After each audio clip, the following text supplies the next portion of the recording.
Hello, this is Dr. Mukhtar Rerima. Welcome back to my channel.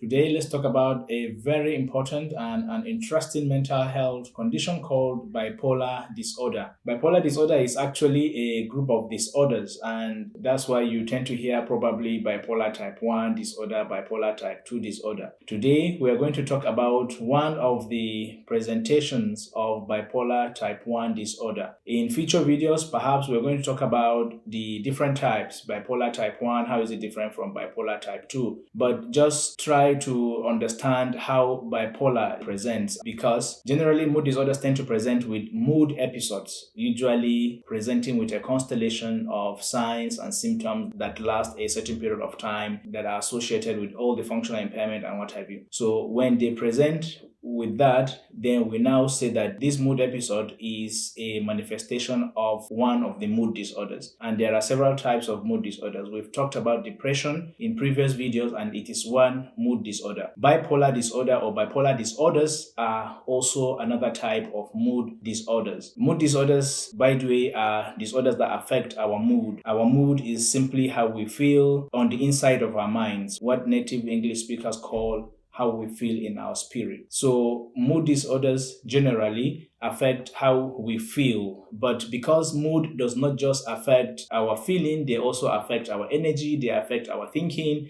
they affect our sleep and appetite. That's why mood disorders do not just present with feelings of unhappiness or excessive happiness or sadness. They also present with changes to do with our thinking, our energy, our behavior, and all sorts of things. But today, let's talk about bipolar disorder and how it presents. So since bipolar presents with several mood episodes, depending upon the type, characteristically, bipolar type 1 disorder presents with either a manic or a mixed episode that typically alternates with a depressive episode. So what are the symptoms of this mania? Let's go right into it. The first symptom of mania we're going to talk about is feelings of euphoria or elated mood. But sometimes the mood is not just elated or euphoric, it might be irritable. So what is a euphoric or elated mood? Euphoric or elated mood is a feeling in which the individual feels so happy on the inside of their mind, or they feel increased sense of well-being, or they are just too happy and comfortable. The feeling of happiness is even taken to a very high level where the person feels so excessively happy. The person feels on top of the world. But there are times when the feelings of happiness or euphoria in mania tends to give way for a feeling of irritability. And irritability is simply a feeling in which small things, small frustrations tend to make the person to become very angry, and he tends to exhibit anger outbursts, or he begins to shout at people and what have you. Now, another classical thing that happens with the mood in mania is that the mood tends to alternate rapidly between different mood states. So there are times when you find the person with mania feeling happy, euphoric, ecstatic, and the next minute something small happens and he exhibits a lot of anger, and then another minute he is crying, showing a lot of despair, a lot of sadness, and this happens very rapidly. So this rapid alternation between one mood state to another is also a classical thing that we find in patients that have mania. Also, because of the elated mood state of patients with mania, you tend to find that they are unduly or excessively cheerful, at least in the euphoric phase, or if they are feeling euphoric, and they tend to make a lot of jokes, and there are times when their jokes even appear very funny. So they are excessively cheerful if they're ecstatic, and they tell a lot of jokes sometimes, and the jokes might appear very funny that people easily find themselves laughing about them. The second symptom of mania is increased activity or subjective sense of increased energy. In mania, classically, you find that the person becomes excessively overactive, actively doing a lot of things, engaging in a lot of activities. Also, There are times when the energy that they have is so uncontrollable that they might begin to start walking or trekking from one distant city to another. So when you hear these kind of things, this is because of increased activity, and perhaps the person has had a manic episode of a bipolar disorder. Another thing to do with the increased activity or subjective sense of increased energy that you find in mania is that the person might become disruptive. Because of the energy, he might just go and begin to remove things from where they actually are and start putting them elsewhere. Or at times they even become destructive, breaking things, removing things from where they are supposed to be, and just generally bringing about a lot of chaos. So if you find this kind of situation, then it is obvious that the guy has some form of uncontrollable energy, and it is perhaps a manifestation of a manic episode of bipolar disorder. The third symptom of mania is rapid or pressured speech. Patients with mania are classically noticed to be very talkative, and that is because the amount of the things they have to say usually increases. So the quantity of things they say increase. So you just find them talking excessively about a lot of things, and the rate at which what they are saying is coming out is also increased, which means now that they are manic, the speech is going to be coming out very rapidly. So the amount of things they say increase, which means they are going to be talkative, talking a lot, and even the pressure of the speech, the rate at which they're talking, the speech is going to be coming out very fast, and also the volume of their speech tends to increase. And that's why if somebody has mania and he's talking, he usually talks at the top of his voice. You might hear him from the next building or from the next house. Now, patients with mania tend to say a lot of things that even are embarrassing. Usually, before you say something, you want to look at it. Okay, is this thing necessary? Should I say it? Does it concern them? These are some of the checks that we put on ourselves if we do not have these kind of conditions. But patients with mania tend to lose those kind of controls or inhibitions, and that's why they are said to be disinhibited. Now, because of this disinhibition, they do not have any control, so they don't mind saying a lot of things that have happened in the past, even if they are embarrassing. So, for example, in Africa, there are some things that you do not say to some certain categories of people, maybe your parents, but importantly also your parents-in-law. So, unfortunately, patients with mania lose those inhibitions because they are now disinhibited, and they say a lot of things that are even embarrassing,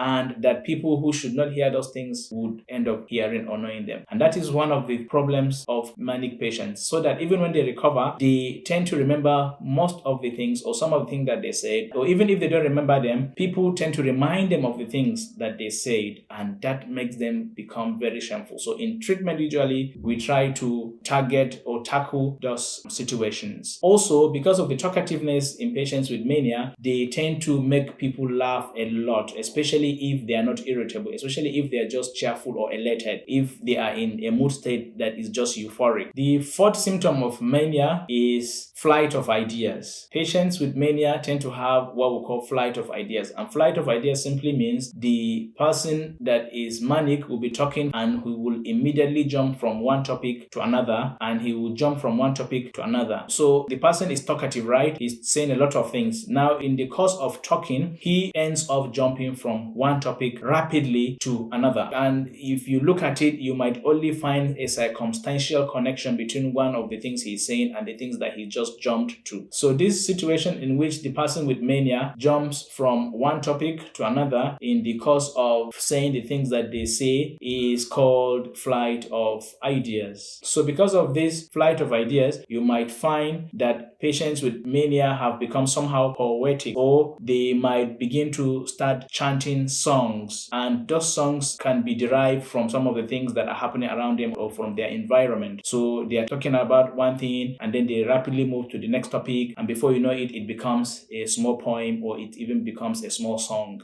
If you see this, perhaps the person has mania, and that is a presentation of bipolar disorder. The fifth symptom of mania is increased self-esteem or grandiosity. Increased self-esteem is classically found in mania, unlike what you find in depression. If you look at our previous video on depression, patients with depression tend to have reduced sense of self-worth and self-esteem. So the opposite is found in mania, where the person feels on top of the world, he feels special, he feels his knowledge is vast, and his experience is very considerable. They also tend to think that they are special people. There are times when patients with mania even claim that they are somebody that they are not. It's not uncommon even to find patients with mania claiming that they are God. But in relatively milder cases, you might find them simply believing that they're just simply special and that they are just so important and that they should not be taken for granted or that they should not be toyed with. Because of this, patients with mania tend to find themselves at odds with law enforcement agents. There are times when an individual will all of a sudden claim that they are the president or that they are the chief executive officer of a company, and that might make them to be confused as impersonators, not knowing that this guy has some serious illness going on with him. The sixth symptom of mania is decreased need for sleep. Again, if you remember, in depression, patients are looking for sleep and the sleep is not coming. They tend to have interrupted sleep, especially in the middle of the night, and they wake up and they have difficulty falling back asleep. In mania, however, they will sleep a few hours and they wake up feeling refreshed. They are not needing the sleep again. They feel that they are satisfied. So it's not unusual for you to find a person who sleeps just 2 to 3 hours waking up in the middle of the night and engaging in a lot of activities, noisily doing so also. Family members usually find that to be very amazing and at times even annoying. Why would he just wake up in the middle of the night and begin to do all sorts of activities and begin to even become noisily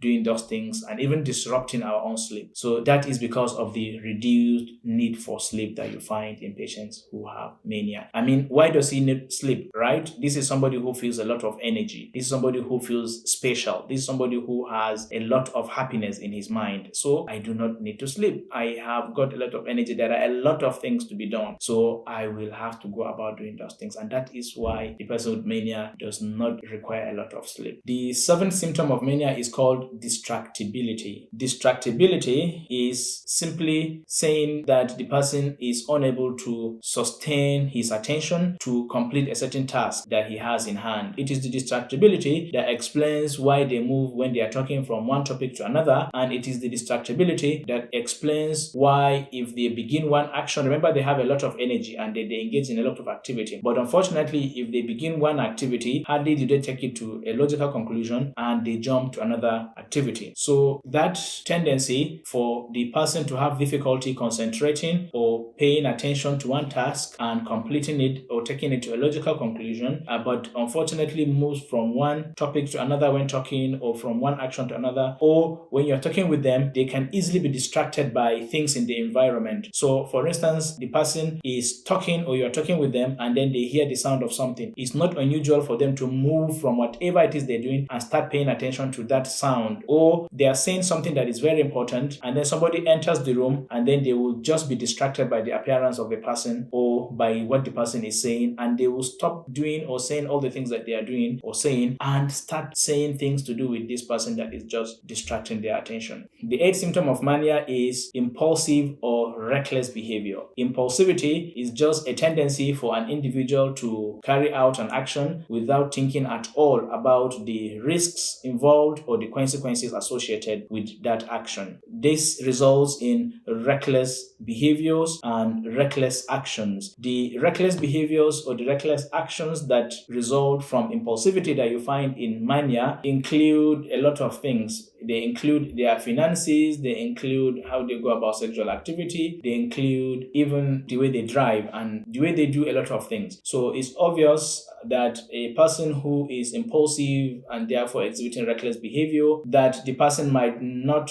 want to follow traffic rules and regulations, for instance. Also, it is because of impulsivity and reckless behavior that you tend to find them engaging in a lot of unhealthy financial ventures. So the reckless behavior that patients with mania tend to exhibit also affect their financial life. It's not unusual for a patient with mania to withdraw all the money they have in their savings and start giving it out to people free. Or you might also find a patient with mania giving out or gifting out their most prized possessions. You might find this kind of behavior maybe in depression too, especially if the depression is severe with suicidality, because I think life is no longer worth living. I'm even planning on dying, so what do I need this beautiful car for, right? Now, in mania, what happens is that the person does these behaviors because he is impulsive. He doesn't think about the consequences of doing that. And because of his current mood state, he feels very happy. He feels very on top of the world, and he feels special. So somehow something is telling him in his mind that he's special enough to afford to give people cars or his money or what have you. So also you might find that patients with mania might go on spending sprees. If you've seen somebody who one morning goes out to withdraw all their money and begin to buy all sort of things that are not even important, this person might have a manic episode, and that's because of the impulsive or reckless behavior to do with their finances. Another thing that the impulsive or reckless behavior affects is their sexual activity. Individuals with mania might engage in a lot of sexual activity for a number of reasons. One of them is that they feel a lot of sexual drive. The sexual drive that you find in patients with mania is very increased over and above what you find in a person that does not have this condition. And in fact, several folds what you find in somebody who has depression. Remember, in person with depression, they lose interest in a lot of things, importantly including sexual activity. In mania, they engage in a lot of sexual activity because the sexual interest is increased. And this is also in keeping with their overall state. They are feeling happy and ecstatic, they have energy, they feel special. So what more important for me to do than to look for sexual gratification? So that is why they engage in that. But because of the impulsivity and because of the reckless behavior, they may go about that in a very impulsive way. For instance, not using protection, therefore putting themselves at risk of sexually transmitted diseases, or if it is a lady, putting herself at risk of unwanted pregnancies. So all these are because of the impulsive or the reckless behavior that comes as a result of having a manic episode. So overall, these are the symptoms that you find in a manic episode of bipolar disorder. Thank you for listening. See you another time.